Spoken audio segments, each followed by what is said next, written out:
நம்ம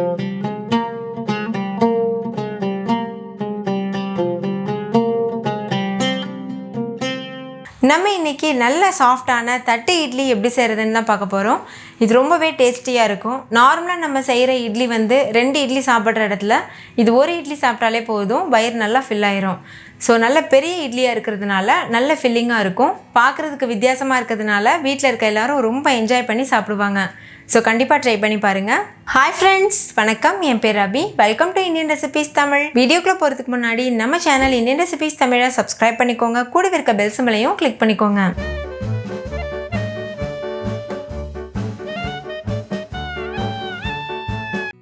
ஃபஸ்ட்டு ஒரு மிக்சிங் பவுலில் 3 கப் அளவுக்கு இட்லி அரிசி எடுத்துக்கோங்க. நீங்கள் வீட்டில் இருக்க ஏதாவது ஒரு கப்பு இல்லைன்னா டம்ளர் கூட யூஸ் பண்ணலாம். இந்த ரெசிபிக்கு இட்லி அரிசி யூஸ் பண்ணி பண்ணும்போது தான் டேஸ்ட் ரொம்ப சூப்பராக இருக்கும். இட்லி நல்லா பஞ்சு போல் வரும். பாருங்கள், இந்த கப்பில் தான் நான் வந்து இட்லி அரிசி எடுத்திருக்கேன். ஸோ இதே கப்பில் மற்ற எல்லா இன்க்ரீடியண்ட்டும் அளந்து எடுத்துக்க போகிறேன். இதே கப்பில் 1 கப் அளவு உளுந்து எடுத்துக்கோங்க. உளுந்து வந்து முழு உளுந்து எடுத்துக்கோங்க. பாருங்கள், இந்த மாதிரி. இது கூடவே 1/4 டீஸ்பூன் அளவு வெந்தயம் சேர்த்துக்கோங்க. இப்போ தண்ணி சேர்த்துட்டு 2-3 டைம் நல்லா வாஷ் பண்ணிக்கோங்க.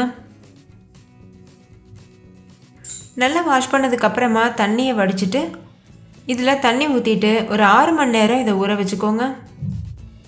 இப்போ நல்லா வாஷ் பண்ணி எடுத்தாச்சு. இதில் நான் இப்போ தண்ணி சேர்த்துக்கிறேன். இது முங்குற அளவு தண்ணி சேர்த்துட்டு மூடி போட்டு மூடிட்டு ஒரு 6 மணி நேரம் அப்படியே வச்சுருங்க. இப்போ இது இருக்கட்டும். அடுத்து ஒரு சின்ன பாத்திரத்தில் 1/2 கப் அளவு ஜவ்வரிசி, 1/2 கப் அளவு அவல் எடுத்துக்கோங்க. நான் வெள்ளை அவல் எடுத்திருக்கேன். நீங்கள் சிகப்பு அவல் கூட எடுக்கலாம். ஆனால் சிகப்பு அவல் எடுத்திங்கன்னா இட்லியோட கலர் வந்து சேஞ்ச் ஆகும். இப்போ இதையும் தண்ணி ஊற்றிட்டு நல்லா வாஷ் பண்ணிக்கோங்க. இதை வந்து அதிக நேரம் வாஷ் பண்ணணும்னு அவசியம் இல்லை. நம்ம வந்து ஒரு டைம் மட்டும் வாஷ் பண்ணால் போதும். நல்லா கழுவினதுக்கப்புறமா இது போல் தண்ணியை நல்லா வடிச்சிட்டு நம்ம ஏற்கனவே கழுவி வச்சுருக்க அரிசி கூட சேர்த்துருங்க. சேர்த்துட்டு நல்லா மிக்ஸ் பண்ணிவிட்டு மூடி போட்டு மூடிட்டு இது ஒரு 6 மணி நேரம் அப்படியே இருக்கட்டும். நம்ம ஜவ்வரிசியும் அவளும் தனியாக வாஷ் பண்ணுறதுக்கு ரீசன் வந்து ஜவ்வரிசியும் அவளும் ரொம்ப உடையும். நீங்கள் அரிசியோடு சேர்த்து 2-3 டைம் வாஷ் பண்ணிங்கன்னா நிறைய வேஸ்ட் ஆகும். அதுக்காக தான் தனியாக வாஷ் பண்ணிவிட்டு சேர்த்துருக்கோம். இப்போ பாருங்கள், 6 மணி நேரம் நல்லா ஊறிருக்கு. இப்போ தண்ணியை வடிச்சிட்டு ஒரு மிக்ஸி ஜாரில் சேர்த்துக்கோங்க. அரிசியோட குவான்டிட்டியை பொறுத்து 2 பேட்ச் 3 பேட்ச் மாதிரி பிரிச்சுட்டு நீங்கள் அரைச்சி எடுத்துக்கோங்க. இப்போ தண்ணி சேர்த்துட்டு ஃபைன் பேஸ்ட்டாக அரைச்சி எடுத்துக்கோங்க. எந்த அளவு முடியுமோ அந்தளவுக்கு நல்லா ஃபைனாக அரைச்சிருங்க. அரைச்சதுக்கப்புறமா அதோட கன்சிஸ்டன்சி பாருங்கள், இந்த மாதிரி தான் இருக்குது. அதிகமாகவும் தண்ணி சேர்த்துடக்கூடாது. ஏன்னா இட்லி மாவு வந்து கொஞ்சம் கெட்டியாக தான் இருக்கணும். இப்போ ஒரு பவுலில் சேர்த்துருங்க.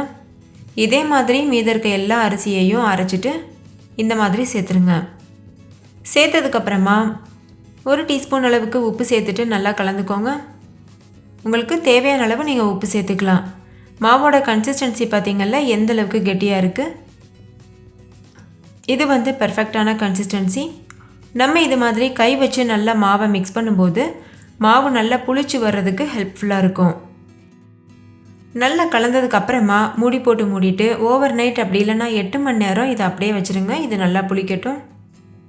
இப்போ மாவு நல்லா மிக்ஸ் பண்ணியாச்சு. நம்ம இதில் ஜவ்வரிசி அவல் சேர்த்துருக்கிறதுனால இட்லி ரொம்ப சாஃப்டாக வரும். நல்ல ஒயிட் கலர்லேயும் வரும். நீங்கள் இதே மாவை தட்டு இட்லிக்கு மட்டும்தான் யூஸ் பண்ணணும்னு கிடையாது. நார்மலாக நீங்கள் எப்போதும் செய்கிற இட்லி கூட இதே மாவில் பண்ணலாம். இப்போ மூடி போட்டு மூடிட்டு இதை அப்படியே ஒரு ஓரமாக வச்சிடலாம். 8 மணி நேரத்துக்கு அப்புறமா பார்க்கலாம். இப்போ ஒரு 8 மணி நேரம் ஆகியிருக்கு. மாவு நல்லா பொங்கி புளிச்சு வந்திருக்கு. மாவோட கன்சிஸ்டன்சி பாருங்கள் எந்த அளவுக்கு நல்லா ஃப்ளஃபியாக இருக்குது. நம்ம கரெக்டான பக்குவத்தில் மாவு அரைச்சி வச்சோம்னா கரெக்டாக இந்த மாதிரி இருக்கும். இப்போ ஒரு டைம் இதை நல்லா கலந்துக்கோங்க. கலந்ததுக்கப்புறமா நம்ம இட்லி செய்ய ஆரம்பிச்சிடலாம். தட்டு இட்லி பண்ணுறதுக்கு இந்த மாதிரி தட்டு ஸ்டாண்டோடவே கிடைக்கும். இது போல் நீங்கள் வாங்கிக்கலாம். உங்களுக்கு அக்கம் பக்கத்து பாத்திர கடைகளில் கிடச்சிரும். அப்படி இல்லைன்னா வீடியோக்கு கீழே இருக்க டிஸ்கிரிப்ஷன் பாக்ஸில் லிங்க் இருக்குது, செக் பண்ணி பார்த்து வாங்கிக்கோங்க. இப்போ இந்த தட்டில் இது போல் ஆயில் அப்ளை பண்ணி எடுத்துக்கோங்க. ஆயில் அப்படி இல்லைன்னா பட்டர் அப்ளை பண்ணிக்கோங்க. இதில் இப்போ இட்லி மாவை சேர்த்துருங்க. தட்டோட 3/4 பாகத்துக்கு மட்டும் சேர்த்துக்கோங்க. ஏன்னா இட்லி நம்ம வேக வைக்கும்போது நல்லா பொங்கி வரும். அதுக்கு இடம் விட்டுட்டு இந்த மாதிரி சேர்த்துக்கோங்க. இதே மாதிரி மீதி இருக்க எல்லா பிளேட்லேயும் நம்ம இட்லி மாவு சேர்த்துடலாம். எல்லா தட்டிலையும் இட்லி மாவை ஃபில் பண்ணதுக்கப்புறமா இந்த மாதிரி ஒரு ஸ்டாண்டு நம்மளுக்கு கொடுத்துருப்பாங்க. அதில் இது போல் வச்சிடணும். அடுத்து நம்ம நார்மலாக எப்போதும் எப்படி இட்லி அவிப்போமோ அதே போல் அவிச்சு எடுத்துக்கணும். இந்த ஸ்டாண்டு வந்து நீங்கள் வச்சுருக்க இட்லி பாத்திரத்தில் வைக்க முடியும்னா அந்த மாதிரி நீங்கள் இட்லி பாத்திரத்துலேயே வைக்கலாம். அப்படி இல்லைன்னா நார்மலாக குக்கர், அதுக்கப்புறம் பெரிய டபரா இதில் கூட நீங்கள் வேக வைக்கலாம். நீங்கள் சூஸ் பண்ணுற பாத்திரம் வந்து இந்த ஸ்டாண்டு நல்லா உள்ளே போயிட்டு மூடி போட்டு மூடும்போது கரெக்டாக கவர் ஆகணும். அந்த மாதிரி பார்த்து எடுத்துக்கோங்க. அவ்வளோதான். இப்போ நம்ம இதை வேக வச்சிடலாம். இப்போ ஒரு பாத்திரத்தில் தண்ணி கொதிக்க வச்சுக்கோங்க. தண்ணி நல்லா கொதிக்க ஆரம்பித்ததுக்கப்புறமா இட்லி ஸ்டாண்டை உள்ளே வச்சுருங்க. அதுக்கப்புறமா மூடி போட்டு மூடிட்டு ஸ்டவ்வை மீடியம் ஃப்ளேமில் வச்சுட்டு ஒரு 10 நிமிஷத்துக்கு இதை வேக வச்சுக்கோங்க. 10 நிமிஷத்துக்கு அப்புறமா பார்க்கலாம். இப்போ ஒரு 10 நிமிஷம் போல் ஆயிருக்கு.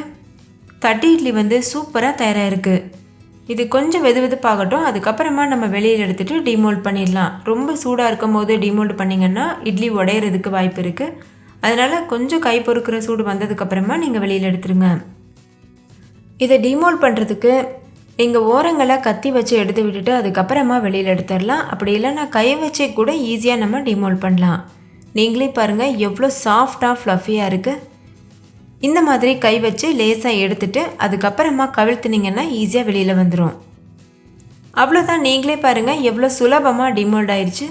பார்க்குறதுக்கு நல்ல வெள்ளை கலரில் பஞ்சு போல் இருக்குது. கண்டிப்பாக நீங்கள் ட்ரை பண்ணி பாருங்கள். வீட்டில் இருக்க எல்லாரும் ரொம்ப விரும்பி சாப்பிடுவாங்க. மறுபடிக்கும் இதே இட்லி செய்ய சொல்லி கேட்பாங்க. அவ்வளோ சாஃப்ட் அண்ட் ஃப்ளஃபியாக இருக்கும். இது கூட நீங்கள் எல்லா விதமான சட்னியுமே வச்சு சாப்பிடலாம். பக்காவான காம்பினேஷனாக இருக்கும். அதே மாதிரி டிஃபன் சாம்பார் கூட இது வச்சு சாப்பிடும்போது ரொம்பவே சூப்பராக இருக்கும். ஸோ கண்டிப்பாக ட்ரை பண்ணி பாருங்கள்.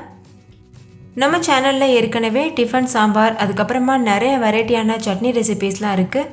அதே மாதிரி நிறைய வெரைட்டியான பிரேக்ஃபாஸ்ட் ரெசிபீஸும் நான் அப்லோட் பண்ணியிருக்கேன். அது எல்லாத்தோட லிங்க்கும் டிஸ்கிரிப்ஷன் பாக்ஸில் இருக்குது. ஸோ கண்டிப்பாக செக் பண்ணி பாருங்கள். உங்களுக்கு அதுவும் ரொம்பவே யூஸ்ஃபுல்லாக இருக்கும். நான் ஏற்கனவே சொன்னது மாதிரி இது வந்து நார்மலாக நம்ம சாப்பிட்ற சின்ன சைஸ் இட்லி மாதிரி இல்லை. இது ரொம்பவே பெருசாக இருக்கும். ஒன்று சாப்பிட்டாலே ரொம்ப ஃபில்லிங்காக இருக்க மாதிரி இருக்கும். அதே போல் நான் சொல்லியிருக்க அதே ரேஷியோ மாறாமல் செஞ்சு பாருங்கள். கண்டிப்பாக ரொம்ப நேரத்துக்கு காஞ்சி போகாமல் ஃப்ரெஷ்ஷாகவே இருக்கும். இப்போ நான் இதை பிச்சு காமிக்கிறேன் பாருங்கள். எவ்வளோ ஃப்ளஃபியாக பஞ்சு போல் இருக்குது. டேஸ்ட்டும் ரொம்பவே அருமையாக இருந்தது. நான் இது கூட வச்சு சாப்பிட்றதுக்கு டிஃபன் சாம்பாரும் கார சட்னியும் பண்ணியிருந்தேன். டேஸ்ட் ரொம்பவே பக்காவாக இருந்துச்சு. ஸோ கண்டிப்பாக ட்ரை பண்ணி பாருங்கள். ஓகே ஃப்ரெண்ட்ஸ், இந்த தட்டு இட்லி உங்களுக்கு ரொம்ப பிடிச்சிருந்துச்சுல? பிடிச்சிருந்தா லைக் பண்ணுங்கள். உங்கள் ஃப்ரெண்ட்ஸ் கூட ஷேர் பண்ணுங்கள். நீங்களும் வீட்டில் செஞ்சு பார்த்துட்டு டேஸ்ட் எப்படி இருந்ததுன்னு கமெண்ட்டில் சொல்லுங்கள். தேங்க்யூ. பாய்.